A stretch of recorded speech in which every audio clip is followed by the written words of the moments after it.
Good morning, everybody. Welcome to my channel. This is You Too Can Be Great. I just woke up.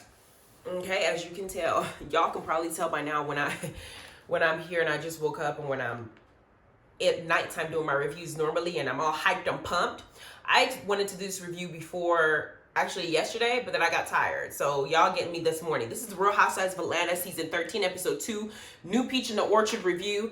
Initially, I didn't review episode 1 because I felt like for Real Housewives of Atlanta to go out with a bang like they did before. You know, we've had the whole Portia situation, you know, scandal. We've had Kenya with her drama. We've had Portia with her divorce. We've had Nene drama with Cynthia and with and with Eva.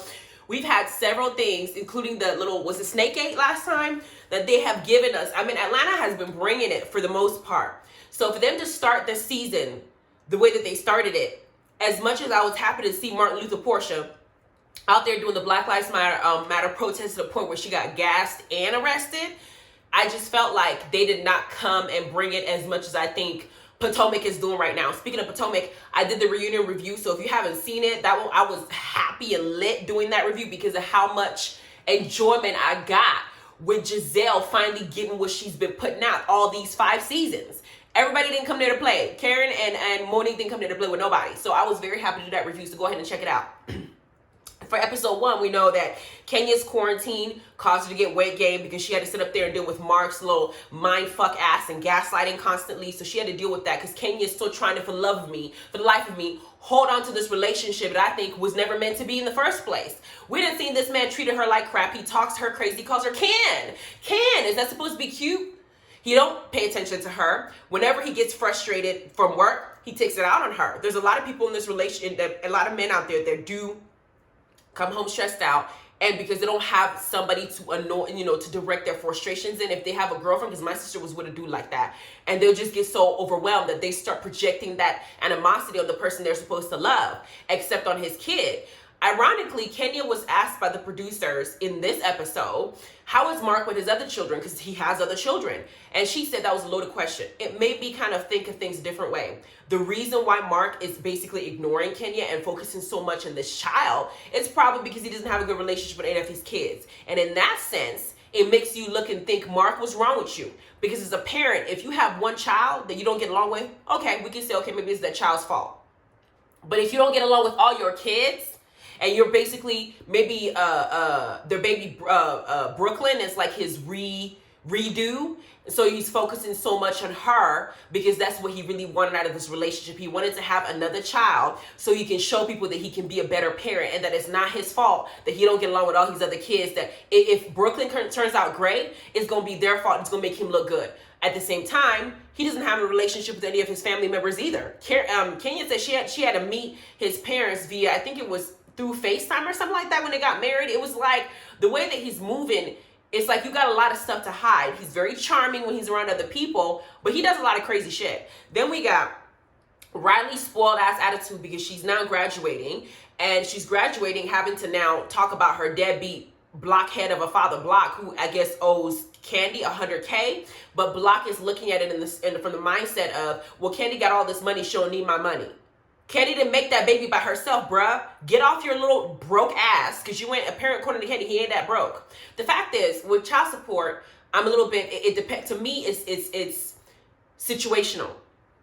There's some situations I feel like people are deliberately getting pregnant by some, you know, reality TV stars, some rappers, some basketball players, because they genuinely want to use the child as a way to support themselves. Because you got child support, somebody, I think Kevin Federline, Britney Spears is giving him like, what, $30-something thousand a month for child support?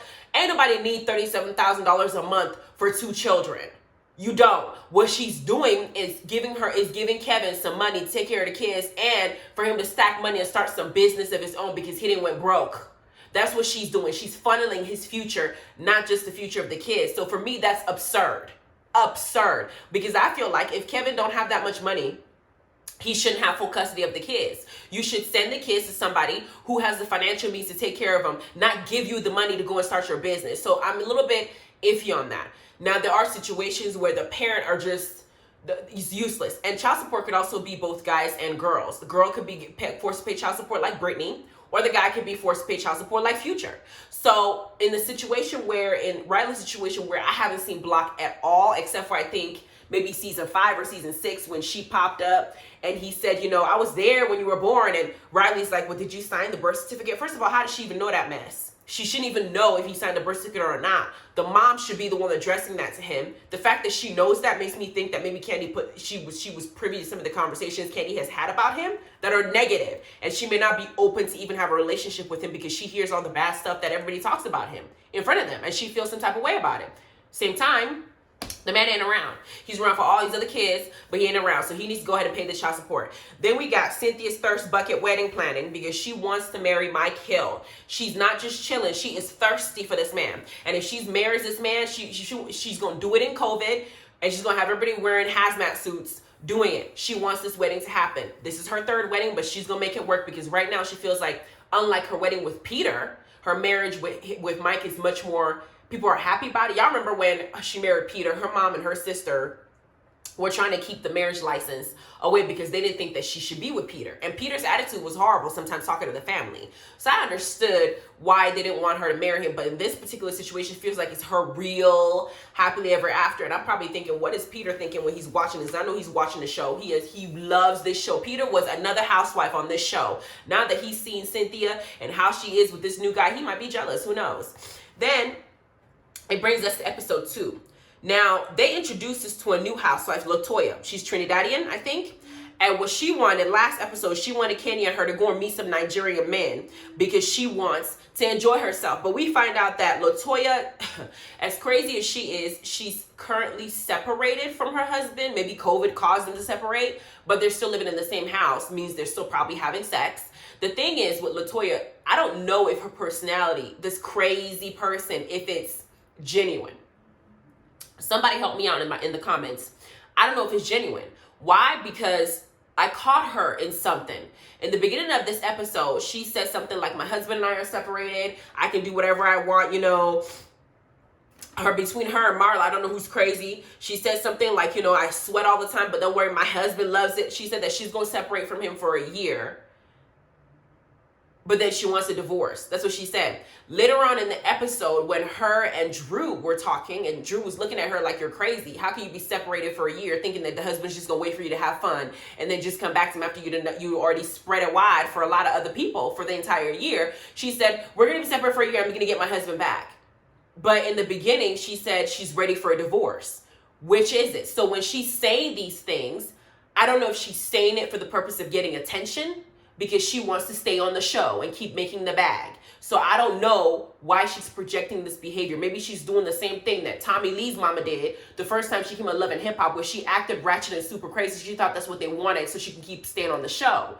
I haven't figured her out yet, but we'll see. I do like her energy so far. Is she gonna be here to make Kenya happy? She gonna help Kenya get her groove back. And Kenya just looks like she's depressed all the damn time. She's gaining weight. You can see she's gained weight. That's just not something that, you know, and she's depressed all the time. And then Mark being at home with her ain't helping her. I mean, come on, it's just too much. Then we talk about, Kenya said something like, you know, Latoya said something like Trinidad's men are called horners. Mark is in the horner phase. Because I'm like, what's a horner? I guess she explained it as, you know, he's a phase where he's going through something, but they haven't figured out quite if they want to divorce or not. She spelled it Horner. I don't know if I quite understood what she was saying when she said horner, but hell, that's what she described Mark as. Then, she said she's going through Topanga. Was it Topanga or Horner? I think it was Topanga. Anyway, Riley's graduation comes up and they show her baby pictures. And I'm like, Riley looks exactly like Ace. And when she's a kid, at first I was looking, I was like, is that Ace? But it's Riley. And I saw how much makeup they put on this little girl. I thought it was way too much makeup. There was another thing in the scene I thought was important.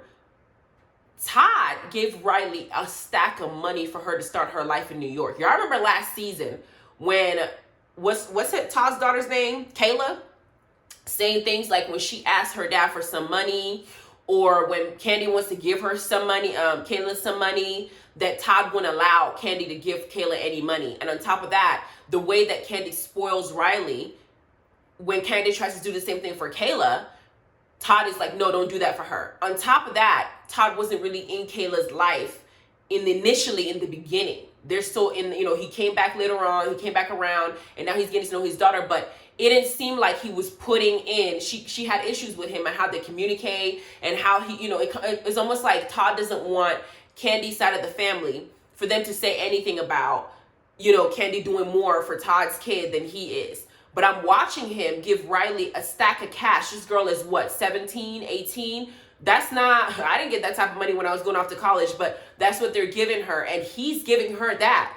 And I'm thinking, damn, you know, like, if I was Kayla, I would feel some type of way. That's just, I would feel some type of way because I feel like my dad is trying to maybe do, you know, he's moving around a certain way because he don't want to look bad. But you marry Candy, that's your wife. I know that Candy's mom said some, you know, she said some disrespectful ass shit, and Candy doesn't know how to check her properly. Okay, Mama Joy said some disrespectful things, and she was gonna be the reason why Todd and Candy divorced because she wasn't checking her mama. Her mama crossed the line, but I felt like it was affecting Candy's ability to have a healthy relationship with Kayla and to also spoil her because Kayla's over here watching Riley get all this stuff. I think Riley got a Bentley or some shit or a Range Rover or some expensive ass car for her first car, but Todd isn't able to give her that kind of car because he's not making that kind of Candy money.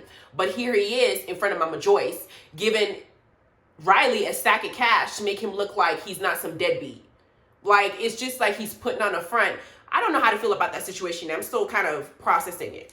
But Cynthia has a wine tasting at the Bailey Lake Bailey, and Kenya in this wine tasting finally admits that she almost ruined Cynthia's surprise engagement. Y'all remember last season when she went and kind of, she felt some type of way. Her and Mark were feeling her going through it, and Kenya has a way of hurting people when she's hurt. Hurt people. And she almost ruined Cynthia's surprise engagement because her and Mark had an argument on the way there. When everybody was holding Kenya to the wall and saying, Kenya, you almost ruined that girl's engagement. Kenya made all the excuses in the world saying, no, it's because we this, it's because I thought about it, it's because she told me before, I just felt it in my spirit. She did everything but admit that she almost messed that up. Now, I like Kenya because she's finally telling the truth. She almost ruined that girl's surprise engagement. And now that she's telling the truth, we can now start to forgive her ass. Because before she was just lying and acting like we're beautiful and we can't see what she's doing.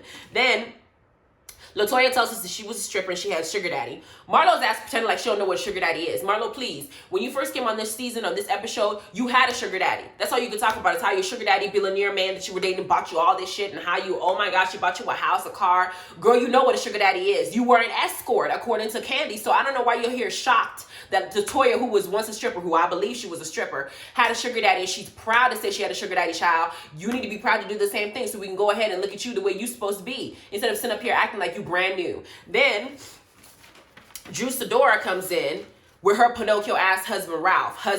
That man knows how to gaslight like no other.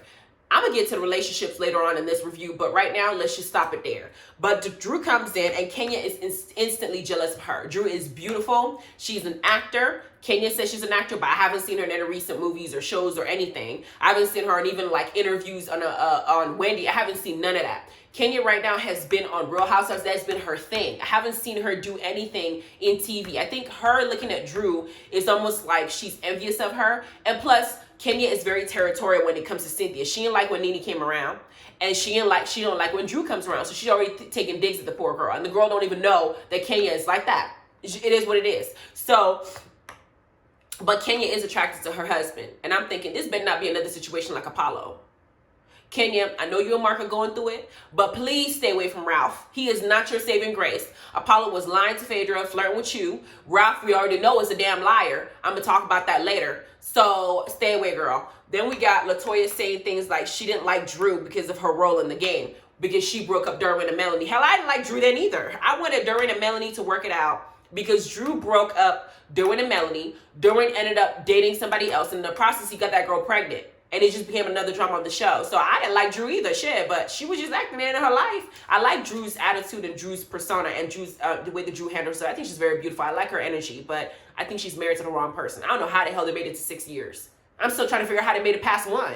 Then Marlo starts coming for Kenya because y'all know they're throwing digs at each other. Marlo don't like Kenya. Kenya don't like Marlo. They fucked up each other's business ventures, trying to show up and show out and do stupid stuff. And then she tells Latoya, pulling Latoya to the side and saying, Latoya, don't be telling that girl your business because Kenya tends to throw your business in your face when she gets mad on Mad Day. And she said, Kenya can't keep it mad if Jesus paid her to. Marla is so shady. Oh my God. But Marla ain't right. I mean, she's not wrong. It's just that I feel like that's the reason why Kenya is holding on to Mark so much. She's made a pattern of dating several people throughout the seasons we've seen her, including her pretend boyfriend Walter when she first came on the show, her first season. Then she had the other dude that she was dating where he was breaking her window and shit. Like, she has a tendency to attract certain types of people. And it almost maybe be, this is how Kenya's spirit is. Your spirit is going to attract the type of people that you are. She keeps bringing in crazy people in her life. So I think Marlo feels like that's why Kenya can't keep a man. So now that Kenya is married to Mark, she's holding on to him because she doesn't want to seem like a failure. She doesn't want to give people that impression that she can't keep a man. So she's staying in a relationship that's unhealthy for her so she can prove to people that she can keep a man, especially because Marlo will throw it in her face if she gets a divorce. You can't keep a man worth a damn. That's what she's going to say. Then the wine tasting begins at the Lake Bailey. Latoya says that she wants to hook Kenya up now that she's separated, and that conversation becomes a hot topic because Drew is like, wait, you're separated? That don't mean that you can date other people. Latoya's like, I'm separated. That means I can date other people. And after I'm done, after a year of me dating around, then I'm going to go get my husband back. This is what I'm talking about. In the beginning of this episode, when she was with Kenya and Cynthia alone, they were outside eating, drinking. She said that she's ready to divorce her husband. Now she's having an argument. She's put on the spot by Drew. She said, well, after a year, I'm going to get my husband back. And Drew's like, what makes you think that your husband would take you back? After you're done, she goes, well, why would he? Why would there be a problem? I feel like she might be doing this to be like the center of attention in a way. I don't know. Which is it? Are you separated because you just going out there to go and have fun and y'all gonna get back? Because you said earlier you wanted a divorce. Now you're saying you're gonna get it back after a year. It doesn't make any sense. This is why I'm kind of questioning, is she drunk? Like, where is this coming from? I don't know what her motive is. I'm still trying to figure that one out. Then we got Drew telling the group that Ralph, her husband, decided that they got into a heated fight, and he has a way of running. I said, what you mean by running? He left her for 3 days. Excuse me, if we are married, I mean like married, the most you can do, you can leave the house, go cool off for a few hours, walk around, do whatever you need to do, but your ass better be in that house at nighttime in my bed. Ain't no way we're married and you're gone somewhere for 3 fucking days and I don't know where your ass is at. Are you serious? In my mind, I'm thinking his ass went out cheating and he picked that fight on purpose so he can go and fuck somebody else and come back and later on and say, you know what, I can have my family now and I have my little tryst. And Drew, she better than me because that entire house would have been lit. If you were gone from one day, you need to just stay where you're at. I'm just going to send you divorce papers. Don't come back home because I'm going to assume that you don't want to be married. Who the hell do you think you are? Are you going to do that to me? See, I'm sick of Bravo bringing all these reality TV shows have a pattern of bringing this struggle relationships and putting us in our faces. We got Phaedra and Apollo. Apollo went to prison. We got for credit card fraud and all this other stuff he was doing. He was stealing, okay? Then we got Kenya and Walter. Walter said that he was fake relationship. He didn't want to be with her. She brought him on the show just to have a storyline. Then we had Kenya and that crazy person that was breaking through her window. And we since found out that he went to, I think he was like charged with assault or something, ended up going to prison or jail or something. That's after the show was over a while later. I mean, hell, we heard his issue. Then we had, who else? We had Portia and Cordell, and everybody was saying that Portia was Cordell's beard, and that while they were going through a divorce. Then we had Nene divorced with Greg, but then she went back to Greg. Then Greg had cancer, and Nene was treating him like crap because he was treating her like crap while he had cancer. So we had to see all that mess. The only person that I've seen that has somewhat of a healthy relationship is Eva and her husband, because they haven't had any drama between the two of them, aside from the relationship issue between her first daughter, Marley, and what's his name that is crazy as hell, but he's the father of her kid. So, but as far as her marriage goes, it's been good. Then who else we had? We had Kim and Croy. They're still together. It's not a bad relationship, but a majority of this relationship was seen. We have Todd and Candy, but Todd had to deal with Mama Joyce and her crazy ass because she's jealous. Mama Joyce is jealous of Candy's relationship with Todd because Mama Joyce isn't married. I think that is because she wasn't able to keep her husband, or she doesn't have a husband, and she knew that she had her daughter all to herself. When Todd came into the relationship, I felt like she was doing what she was doing because she felt like she got to split her daughter's time and her daughter's money. That's what I think. So we had to deal with that too.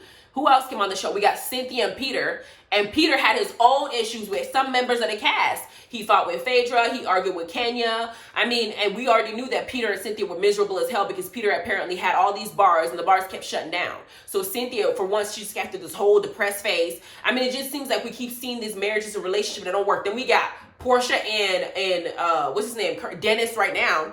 Dennis the Menace, he's out there getting tattoos of all these girls. And since they've been in quarantine while she out there fighting for people and they're doing this whole Black Lives Matter protest and calling awareness to all the police brutality, all the shit that's happening with COVID and everything like that, they're not together either. It's just that we keep seeing all these crap relationships. I'm over it. If you get to Love and Hip Hop Atlanta, is Kirk and Rashida and Kirk sleeping with two girls in at a lake house or whatever the case is, and now having a baby on her with Jasmine. Then you got Bambi and Erica and Scrappy and all this. You got Stevie J and Jocelyn and Stevie J and half the girls on the damn cast. You got Tommy and, you know, Tiara, and they're fighting over scrap. I don't know why they're fighting over them scraps, because Then we have all these relationships that are put in our face, and then it just seems like there's always something wrong when it comes to reality TV. I don't know if it's staged or if this is really how they are. Find better men. But Drew comes in, she's married for barely 6 years. I don't know how she made it, and Ralph is who she brings us to. The next scene we got in this that ends this episode is Ralph decided to go and set up something for the anniversary. He had somebody make dinner. He had a nice setup, but he decides, you know, I'm gonna talk to her about things that are wrong in our relationship, because he's still making excuses in his head. Even to Mike, telling Mike I was gone for 3 days because I just couldn't do it. Mike was looking at him like, I don't want to say the wrong thing, bro, but that's not how you handle yourself. That's crazy. You don't leave your wife for 3 days and show her where your ass is at. But instead of him now taking the fall for it, he made a mistake, because Drew brings it up after he asks, tell me what you think we need to work on. Transparency is everything. I remember when my man left and went to, I think he told me he was going to go study for his final or whatever, because he's doing engineering right now. He told me he was going to go to his dad's house, because he had some job he had to do out there too, and he didn't want to have to be driving back and forth from home. He was going to stay there. He was going to come back after the test. But after he was done with his whatever he was doing for school, he decided that he wanted to go to his friend's house and hang out. I didn't know which friend it was, but he was gone till old dark 30. And when I called him I think I called him around 4 p.m. He said, I'm busy, baby. I'm busy. I'll call you back. He didn't call me back. 8 o'clock gets here. I call him again. He goes, you know, I'm like, where are you? He's like, I'm going to call you my car, because he didn't want to tell me where he was at. He felt in his head, as we're together, you didn't have to tell me where you're at because you're grown. He did not eat for 3 days. I wasn't cooking. I wasn't cleaning. I wasn't doing nothing. You want to act like you're alone by yourself? I'm going to make sure that you be alone. And if you keep pushing me, you can just be out this house and you can be by yourself. You're not about to sit up here and feed me that bullshit, because here we are.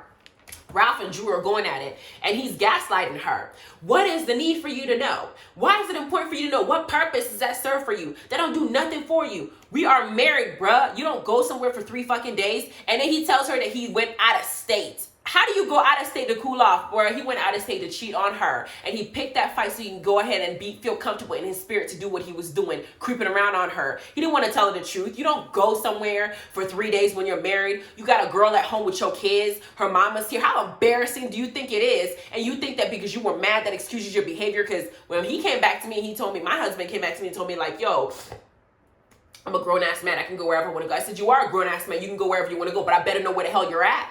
If anything happens to you, don't make the assumption that things are going to go swimmingly. Because if you get your ass in some kind of trouble and you want to call me after the fact and say, oh, baby, you know, I'm like, no, I didn't know where you were at, so I don't know where you're at right now. Stay over there and figure it out since you want to tell me. But right now, he's like gaslighting her to the umpteenth power. I have never seen someone do this to the level that he was doing it. I love Drew because she wasn't about to be played like that. You're not going to sit here and gaslight me and make you think that what you did is okay, because she agreed to it. Next time, he's not going to be gone for 3 days, girl. He's going to be gone for an entire week. Then after that, he's going to be gone for an entire month. It might be an entire year. He'll be out there screwing around on you left and right. And he's going to come back and make it seem like it's your fault. Ralph, to me, I'm going to call his dad Pinocchio from now on, because I don't think that when he speaks, I feel like he Drew, baby, I don't know how you, oh gosh, I wish if